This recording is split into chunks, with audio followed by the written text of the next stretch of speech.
Foundations of Amateur Radio. Last week I went outside. I know, it was a shock to me too. The purpose of this adventure was to test an antenna that has been sitting in my garage for nearly a year. Together with a friend, we researched our options, and at the end of the process, the Hustler 6BTV was the answer to our question. Before the commercial interest police come out of the woodwork, I'll point out that I'm not providing a review, good or bad, of this antenna. It was the antenna I purchased and went to test. Between the two of us, we have 3 of these antennas. I have the idea to use one as a portable station antenna and another as my base station antenna. Glynn VK6PAW Alpha Whiskey intends to use his as a base station antenna. To set the scene, the antennas came in quite large boxes, just over 6 bananas long, or more than 180 centimetres. When they arrived, I opened my boxes and checked their contents, then sealed it all up and put the boxes on a shelf. Last week, Glynn proposed that we set one up and see what we could learn from the experience. You know that I love a good spreadsheet, so planning went into overdrive. Well, I put together a list of the things we'd need, starting with the antenna and ending with sunscreen to protect my pasty skin from the fusion experiment in the sky. In between were things like an antenna analyzer, spare batteries, tools, imperial, since apparently there are still parts of the world that haven't gone beyond barley measurements. I jest. They authorized the use of the metric system in 1866. My list also included a magnetic bowl to capture loose nuts and washers. You get the idea. Anything you might need to test an antenna in the field. Our setup was on a rural property where we had lovely shady trees and oodles of space to extend out a 25-metre radial mat. We tested many different setups. I won't go through them all, but to give you an idea of scale, in the time we were there we recorded 40 different antenna frequency scans. The 6BTV antenna is suitable for 80 metres, 40 metres, 30 metres, 20 metres, 15 metres and 10 metres. We tested with and without radials, raised and on the ground, and several other installations. We learnt several useful things. For starters, sitting on the ground with radials, the antenna measurements line up pretty well with the specifications.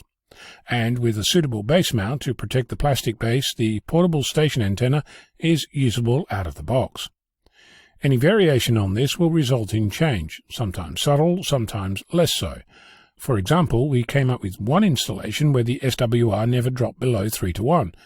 That's with the antenna on the ground without any radials, in case you're wondering. Other things we learned were that manually scanning each band is painful. When we do this again, we'll have to come up with a better way of measuring.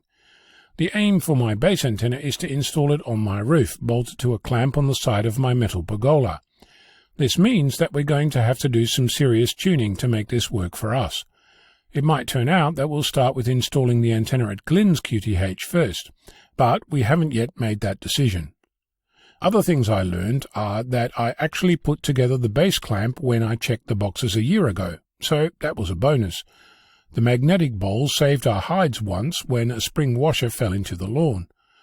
The hose clamps that come with the antenna require a spanner, but there are thumbscrew variations of those that I'll likely use for my portable setup.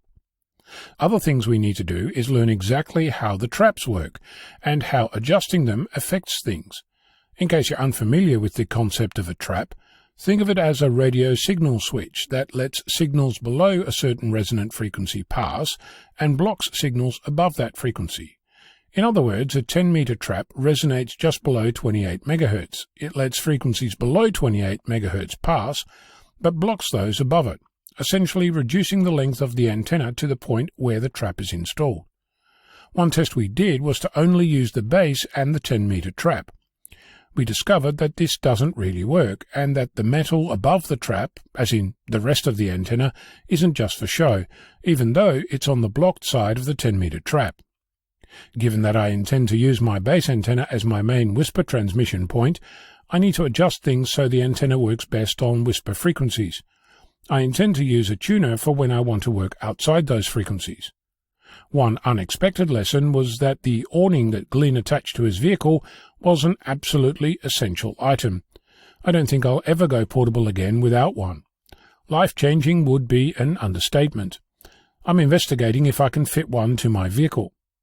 Having had some health issues over the past months, I was anxious about going outside and being somewhat active. I paced myself, protected my back, took regular breaks, sat down a lot, drank litres of water, and slept like a baby that night.